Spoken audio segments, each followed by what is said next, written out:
to my journey of learning piano. So, last week we stopped off at here.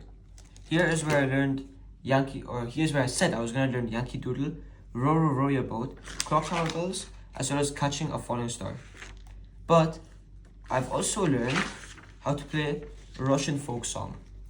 So, here's how it goes. In addition to this, I've also learned the previous lessons that I skipped over.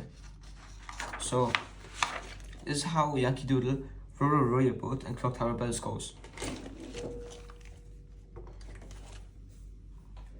All songs require me to start at G with my pinky.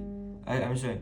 All songs require me to start at G with my middle finger, A, B, and then C, D, E, F. And here's how Yankee Doodle goes.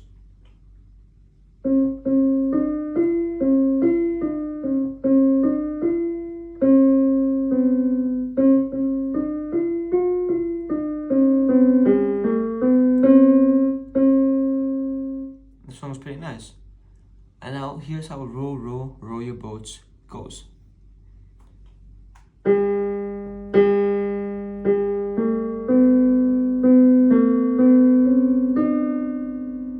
This song's very short. And then this is Clock Tower Bells. So here it goes.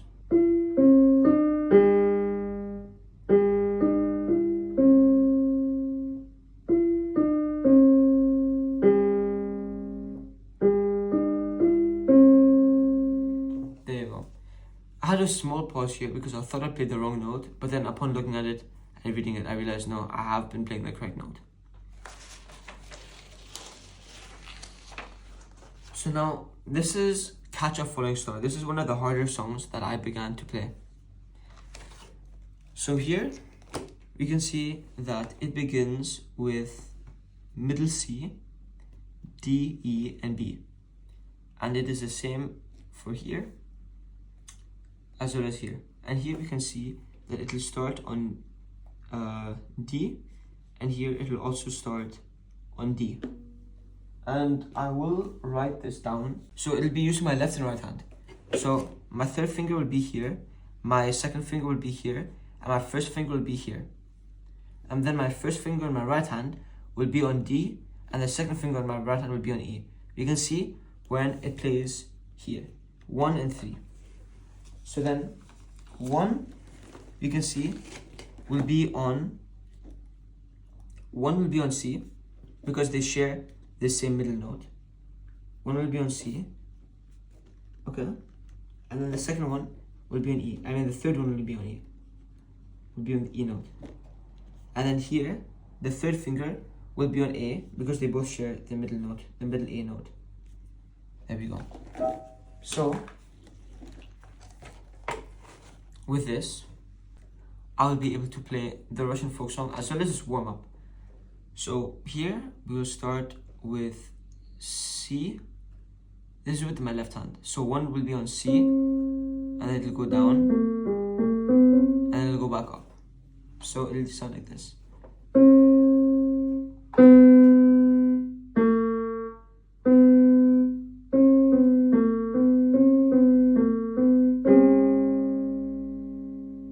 Just like that. Now I will play the Russian folk song. So I'll have my third finger on A, and then I'll have my second finger on B, and then I'll have my first finger on C, and on my right hand, my first finger will also be between C, second finger on D, third finger on E, because they share the middle C. So it will sound like this.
how the song is played.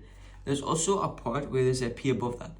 P is standing for piano. Piano is when you play that specific key very quiet. So instead of playing it like this, you play it like this, and so on. Now, I will skip Midnight Ride, because I have learned that when there is this part, this big curve, this means that you continue playing the chord in one continuous flowing motion, so that you don't stop, you play it like this.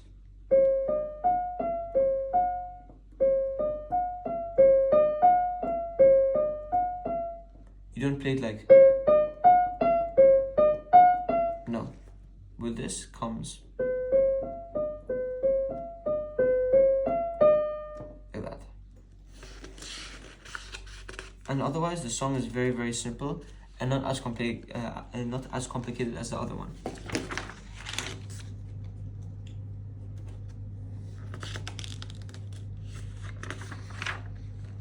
Here we can see I've made a note that this means that you move an octave higher. When I say an octave is when you play a piece. So when you play C, its octave will be the other C. Or when you play, not C. When you play E, its octave will be the other E. And when you play D, its octave will be the other D.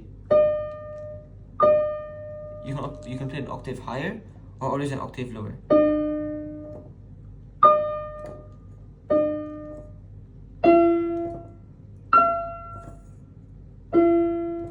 Like that. Here we can see that there are different examples of how music here is being displayed and how you were able to play. Here in this song, we can see that it uses octaves to go higher and higher and higher and higher.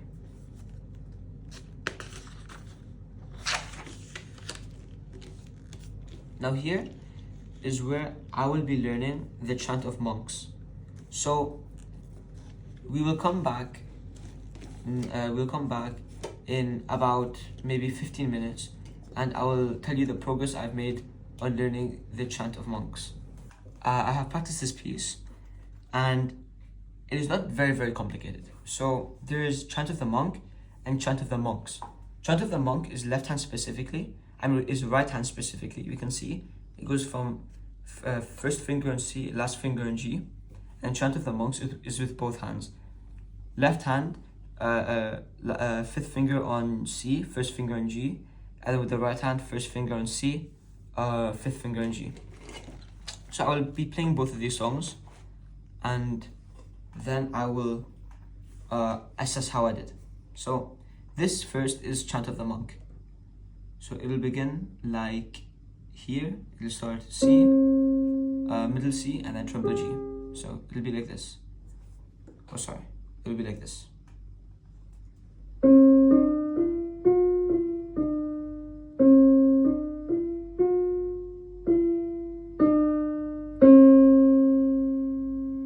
And Chant of the Monks is played with right hand from middle C, and then left hand from treble G to C. So like this.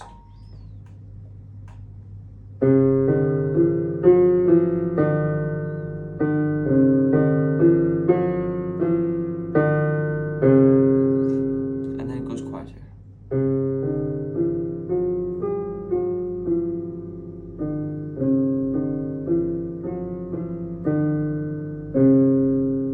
Just like that. Chant of the Monks is not a very complicated song. It is just understanding when and how to play the left hand and the right hand at the same time.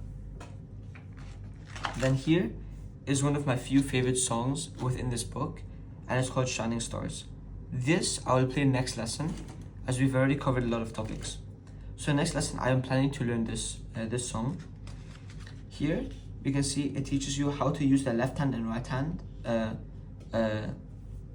in cohesion with each other, and it also describes the notes. And then this is Roman trumpets. Roman trumpets I will skip, as it is pretty much the same exact topic and the same exact thing. here is a lesson that I will explain to you next time. This is music theory. I've already done this and I have understood it. Here, this is started melody. I will also skip this song as it is also pretty much the same exact thing. Only difference is that it teaches you different octaves, such as this. Here we can see it's F and A. So we will go F and A, and it will go like this.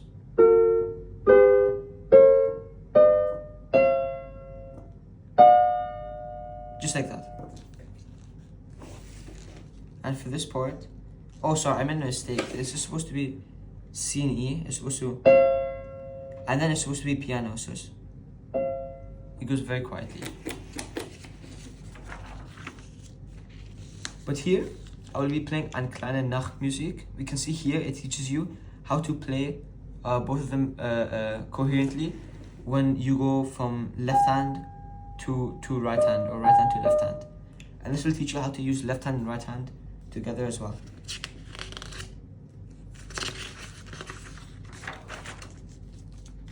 Then there's also New World Symphony.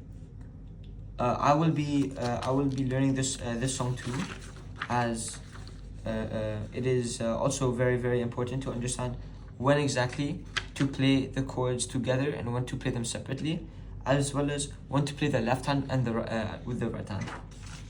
Also, there's Jingle Bells. Jingle Bells will be one of the harder pieces, as it requires you to play left hand and right hand very, very, very close together, and it will help me build on my on these skills. And I will keep these so far, as I do not wish to continue, as we've already covered many topics in this lesson. So I say I will study these, and then I will explain them to you in the next lesson. So all I want to say is thank you so much for being here with me in my lesson today, and I hope you all have a wonderful day.